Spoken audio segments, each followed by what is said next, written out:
I'm always looking, especially as I age and work with clients, on what is the most bang for my buck that I can get in the shortest amount of time. You know, like if people ask you, I'm sure, should I buy a cold tub or a sauna? If I can only afford one, it's like, how much time do you have?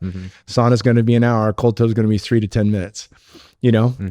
So for people that are super busy, cold tub wins from that respect. It's going to change neurochemistry. So I think having those things around me, you know, too, like Aaron Alexander has been a great guy in helping me reframe how we make things that are good for us convenient, so they'll get used. Ben Greenfield talked about that. You know, you put a pull-up bar in between underneath his office door, so every time he passed by, he'd hit 5 perfect pull-ups. You know, just greasing the groove on the motor neuron pathway. And there's a number of things I do there, but yeah, I've loved BFR. I probably do 2 to 3 days a week of that, 20 minutes max. Yeah, right. You know, you only got, you know, it's very short rest. You're trying to spend time in the burn with a very lightweight. So I hit deadlifts with 135. I did 30 reps with 135, 30 seconds rest, another set of 30. Then I could only get 20 on the last set. So I worked to failure with 135 and then did vertical grip push-ups. The whole workout was 10 minutes and I was fucking fried for a week. Like I couldn't do more BFR that week. It tore me up. So and that was 10 minutes, right? So like, there are things like Dave Asprey, you know, with a kettlebell on a Vibe plate. Work once every 2 weeks for years. Like, I got to call bullshit here. Like, hey, it doesn't look like you're working. You ain't living to 160, bro. It doesn't look like it's working. You know, you're not really walking the walk, as you told me that's effective. But for me personally, knowing I could hit a 10-minute workout and fry my shit, like that's important. And then there's some things that strength training can't do for me. You know, like some people, like my wife is a runner. She ran in college, cross country at NAU. She loves it. She doesn't like lifting weights. She does it for aesthetics and she does it because it makes her a better runner. So she will do it, but running is her thing. That's where she feels free. And for me, I run because it makes me better at other shit. Right. And I enjoy that.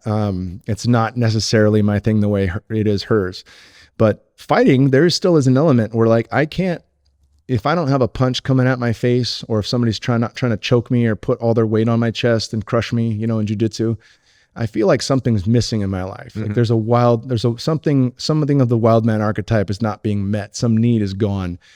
And even if we're sparring lightly, I got to spar real light with Tim Kennedy. And it was so much fun because he's good enough to hurt me and I'm good enough to hurt him. And yet we're also have been through the grind and have nothing to prove. And so we sparred and had such a fucking great time, you know, and I was like, I need more of that, you know, like no head injuries, no nothing, you know, but we were throwing good shots and evading good shots and it felt perfect. That to me scratches an itch I can't get anywhere else. So, you know, box once a week, get into jiu-jitsu 1 to 3 days a week. Coaching, it's been really fun too, you know, but it's not the same as like actually having someone try to crush you. So I think as long as I get that in once a week, I'm happy. And, you know, we'll sauna an ice bath after we run like once a week. We'll do 2 miles on the farm and it's awesome because we might run into the red stag or the black buck. Like we don't know what's going to show up on the run. Then we hit this sauna afterwards, an ice bath. And, that's done with the team, you know, all the guys we have at the farm. So there's camaraderie building. They all come to boxing. I mean, there's a lot that's going on there that's beyond the workout itself, but those are the things that I really enjoy, you know, and archery, distance shooting. We've been getting into that, you know, from hunting. And it's funny, like I respect fully like Rogan, all those guys, they got me into hunting, right? And John Dudley was out here. He was an Onnit guy. He made me my first bow. He made me an RX-1, like custom designed it when it had me. He was taking all my measurements and he fucking gave it to me for my birthday, right? So that's what I took hunting on my first hunting experience. Got my first kills with that bow. And a lot of them had said, like, we did rifle for so many years, it became too easy. We switched over, you know, and I get that. And then I've been skunked before with the bow. And I'm like, I'd rather have meat with how expensive these hunting trips are, you know, like let me get good enough to where it's boring. Then I'll go back to the bow.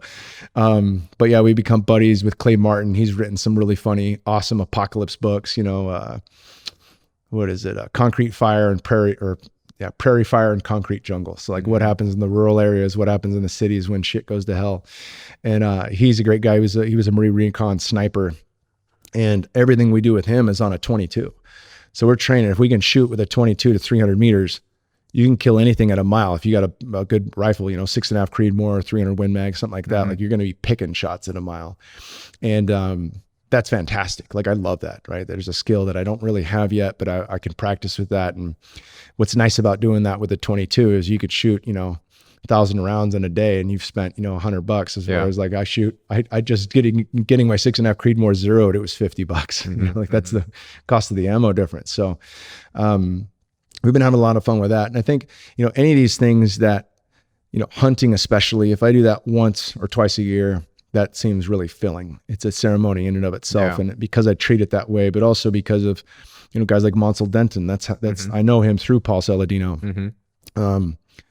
That fundamentally changed the way that I looked at hunting and brought ceremonial aspects with plant medicines into the picture, to honor the animal and to really make communion with it. I think those are important things. But if I have those just on the schedule, like I got my first elk in January of this year up in northern Colorado. That's special. Like that scratches an itch for me all year long. Every time I eat that elk, like we had elk chili the other day, it's just like there's something there that's different than anything else.